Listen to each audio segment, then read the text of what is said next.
आज का टॉपिक है भारत का संवैधानिक इतिहास।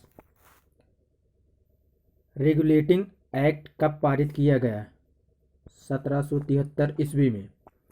रेगुलेटिंग एक्ट 1773 ईस्वी में पारित किया। 1773 ईस्वी में रेगुलेटिंग एक्ट पारित किया गया।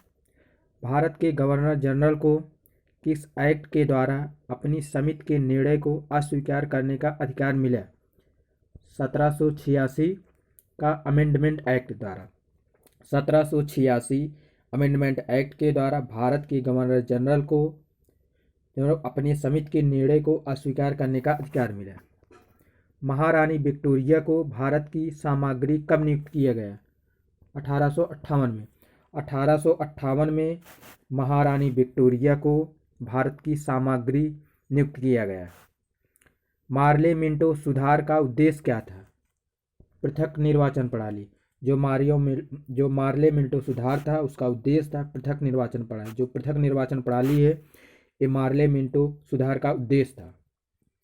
मार्ले मिंटो सुधार बिल किस वर्ष पारित किया गया? 1909 में। मार्ले मिंटो सुधार 1909 में पारित किया गया।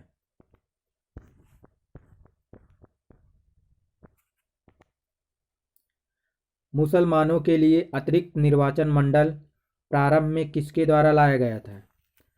मार्ले मिंटो सुधार 1909। जो मुसलमानों के लिए अतिरिक्त निर्वाचन मंडल जो प्रारंभ में लाया गया था 1909 में लाया गया था, मार्ले मिंटो सुधार लाया था। जो मार्ले मिंटो सुधार था ये पृथक निर्वाचन प्रणाली से संबंधित था, 1909 में आया था। 1909 के इंडियन काउंसिल एक्ट में किस बात की व्यवस्था की गई थी? सांप्रदायिक प्रतिनिधित्व की। 1909 में जो इंडियन काउंसिल एक्ट था उसमें सांप्रदायिक प्रतिनिधित्व की बात की गई थी। 1909 मार्ले मिंटो सुधार है। मॉन्टेग्यू चेम्सफोर्ड सुधार में प्रावधान का सार क्या था? प्रांतों में दोहरा शासन। मॉन्टेग्यू चेम्सफोर्ड सुधार में का जो प्रावधान था वो था प्रांत में दोहरा शासन। मॉन्टेग्यू चेम्सफोर्ड सुधार का प्रावधान था।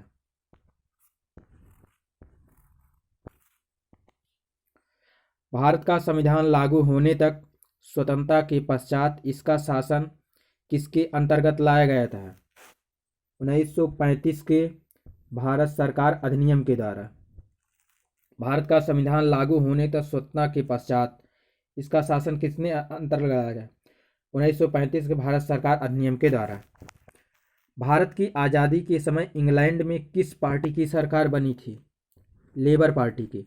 भारत की आज़ादी के समय इंग्लैंड में जो सरकार थी लेबर पार्टी। जब भारत आज़ाद हुआ 1947 में तो इंग्लैंड में लेबर पार्टी की सरकार थी। केंद्र में द्वैध शासन प्रणाली को किस अधिनियम के अंतर्गत स्थापित किया गया? भारत सरकार अधिनियम 1935। जो भारत सरकार अधिनियम 1935 है इसी में केंद्र में द्वैध शासन प्रणाली को अपनाया गया।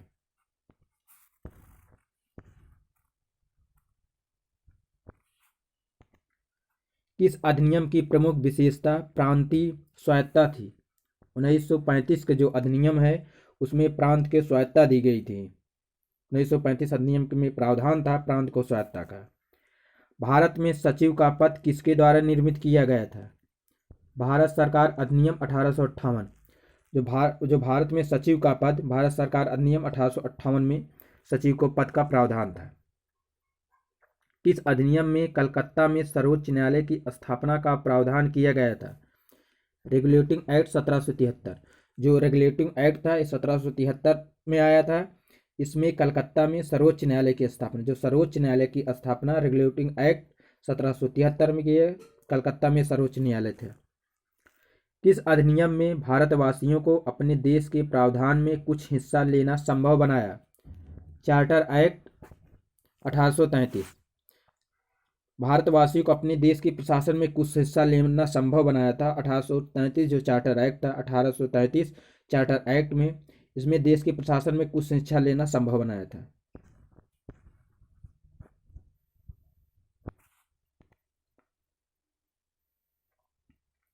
किस अधिनियम के अंतर्गत भारतीय विधान परिषद को बजट पर बहस करने की शक्ति मिली?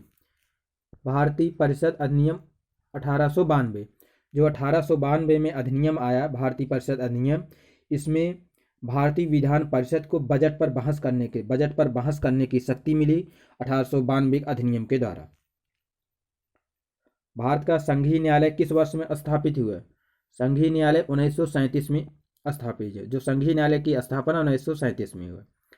केंद्र में कौन सा एक्ट द्विसदनी विधायिका लाया?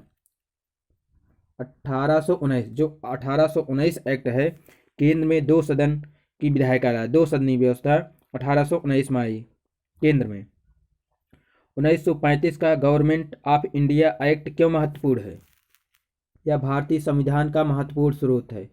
जो भारतीय संविधान का महत्वपूर्ण स्रोत है 1935 गवर्नमेंट ऑफ इंडिया है। इसी के तहत भारत में अधिकतर प्रावधान इसी से लिए गए हैं। भारत का वर्तमान संवैधानिक ढांचा 1935 के अधिनियम आधारित है। जो वर्तमान में संवैधानिक ढांचा है संविधान का 1935 के अधिनियम पर आधारित है।